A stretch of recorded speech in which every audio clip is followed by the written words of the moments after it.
అందరికీ నమస్తే. నేను మీకు ఈరోజు ఈ వీడియోలో ఇంట్లోనే చికెన్ 65 క్రిస్పీగా కరకరలాడేలాగా ఎలా చేసుకోవాలో చూపించబోతున్నాను. నేను చెప్పే స్టైల్లో నేను చెప్పే మెథడ్లో మీరు చేసినట్టయితే దీనికి ఆయిల్ కూడా ఎక్కువ పీల్చదు. సో ఇవైతే చాలా క్రిస్పీగా ఉంటాయి. పిల్లలు పెద్దలు అందరూ చాలా ఇష్టంగా తినేస్తారు. ఇంకా లేట్ చేయకుండా వీడియోలోకి వెళ్ళిపోయి చూసేద్దాము. ఓకే ఫ్రెండ్స్, ఇంకా 65 కోసం నేను ఇక్కడ ఒక హాఫ్ కేజీ చికెన్ తీసుకున్నా. విత్ బోనే తీసుకున్నా.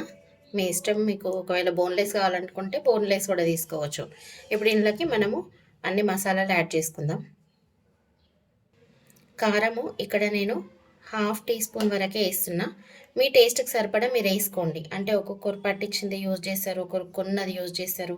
ఇది పట్టించిన కారము ఉప్పు లేని కారమే కాబట్టి నేను హాఫ్ టీ స్పూన్ యూజ్ చేస్తున్నా. ఒక హాఫ్ టీ స్పూన్ సాల్ట్ వేసుకోండి. సాల్ట్ తక్కువనే పడుతుంది, సాల్ట్ కారం రెండు, ఎందుకంటే ఇవి మామూలుగా ఉట్టిగా తినే పీసెసే కాబట్టి తక్కువనే పడుతుంది.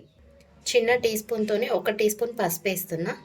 ఇది కూడా చిన్న టీ స్పూనే. ఒక టీ స్పూన్ అల్లం ఎల్లిగడ్డ వేస్తున్నా. అల్లం ఎల్లిగడ్డ కూడా తక్కువనే పడుతుంది, ఎక్కువ వేస్తే అల్లం ఎల్లిగడ్డ వాసన వస్తుంది. ఒక పావు టీ స్పూన్ అంతా గరం మసాలా వేస్తున్నా. ఒక టీ స్పూన్, చిన్న టీ స్పూన్తోనే ధనియాల పొడి వేస్తున్నా. ఒక 2 టీ స్పూన్ల కార్న్‌ఫ్లోర్ వేసుకుంటున్నా. ఇది కంపల్సరీ వేసుకోవాలా, అయితేనే మనకు పీసెస్ క్రిస్పీగా వస్తాయి మంచిగా. ఇది ఒక టీ స్పూన్ మైదా వేస్తున్నా. మైదా వేయడం వల్ల ఇట్లా మంచిగా అతుక్కుంటుంది పీస్కి మసాలా అనేది. ఇది కూడా కంపల్సరీ వేసుకోండి. ఇది ఒక నిమ్మకాయ. ఇవి వేరే బౌల్లోకి రసం తీసుకొని ఈ ఇత్తులు పడకుండా అడ్డు పెట్టుకొని వేసుకోండి చేతిని. ఇట్లా రసం తీసుకున్నాం కదా, ఇట్లా చేతి అడ్డం పెట్టుకోండి, ఇత్తులు పడకుండా. ఇత్తులు వస్తే చేదు వస్తాయి అనుకోకుండా, మన పన్ను కిందికి వస్తే. ఇది ఫుడ్ కలర్, నేను ఒక చిటికెడు వేస్తున్నా. ఇది కంప్లీట్గా మీ ఆప్షన్ అండి, మీరు ఇష్టమైతే వేసుకోవచ్చు, లేకపోతే లేదు. హెల్త్ పరంగా ఆలోచిస్తే మాత్రం అస్సలు వేసుకోకండి. మనం ఎప్పుడో ఒకసారి యూజ్ చేస్తాం కాబట్టి అట్లా వేసుకుంటే పర్లేదు, కానీ అసలు వేసుకోకపోవడమే బెటర్. ఇంకా ఇదంతా మొత్తం కలిసిపోయేలాగా ఇట్లా కలిపేసుకోండి. ఇవన్నీ మొత్తం పీసెస్కి పట్టేలాగా కలిపేసుకొని మ్యాగ్నెట్ వేసుకోవాలి ఫ్రిడ్జ్లో. అట్లీస్ట్ ఒక హాఫ్ అన్ అవర్ అన్న మ్యాగ్నెట్ అవ్వాలి. ఇది ఇట్లా కలిపేసుకున్నాం కదా, ఇప్పుడు ఇది ఒక హాఫ్ అన్ అవర్ ఫ్రిడ్జ్లో పెట్టేసుకోవాలి. ఇట్లనే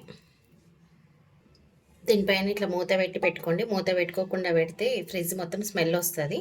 ఇంక ఇది హాఫ్ అన్ అవర్ తర్వాత చూద్దాం మనం దీన్ని ఏం చేయాలనేది. ఇప్పుడు హాఫ్ అన్ అవర్ అయింది.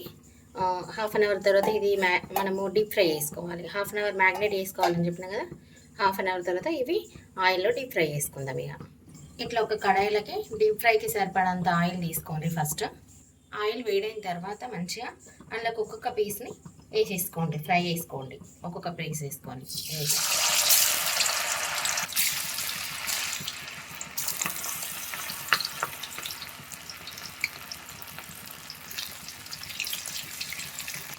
ఇవి కొంచెం గోలేంత వరకు ఏం కలపకండి, కొంచెం గోలినాక అటు ఇటు కలుపుకోండి.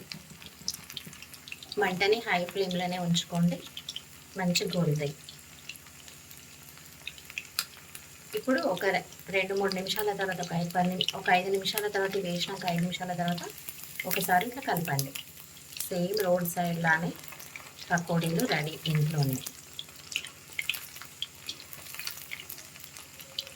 ఇవి మంచి కలర్ చేంజ్ అయ్యేంత వరకు ఇట్లా ఫ్రై చేసుకోండి. ఇట్లా మంచి గోలాల, ఎర్ర గోలాల. ఇట్లా గోలినాక ఎర్రగా తీసేసుకోండి. ఇగో చూస్తున్నారు కదా, సేమ్ రోడ్ సైడ్ లానే ఉంటుంది టేస్ట్.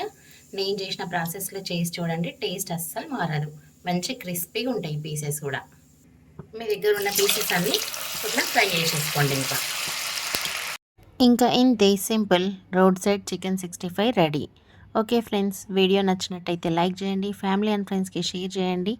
మా ఛానల్ని అయితే సబ్స్క్రైబ్ చేసుకోండి. మరిన్ని రెసిపీస్ కోసం సబ్స్క్రైబ్ చేసుకున్న తర్వాత బెల్ బటన్ ప్రెస్ చేసి ఆల్ అనే ఆప్షన్ని ప్రెస్ చేయండి. అప్పుడు మేము వీడియోస్ అప్లోడ్ చేయగానే మీకు నోటిఫికేషన్ వచ్చేస్తుంది. వీడియోని అయితే లైక్ చేయడం మర్చిపోవద్దు ఫ్రెండ్స్, అది మాకు ఎంతో యూజ్ అవుతుంది. మీరు లైక్ చేయడం వల్ల వీడియో ఇంకొకరికి కూడా షేర్ అవుతుంది. Okay friends, thanks for watching my video.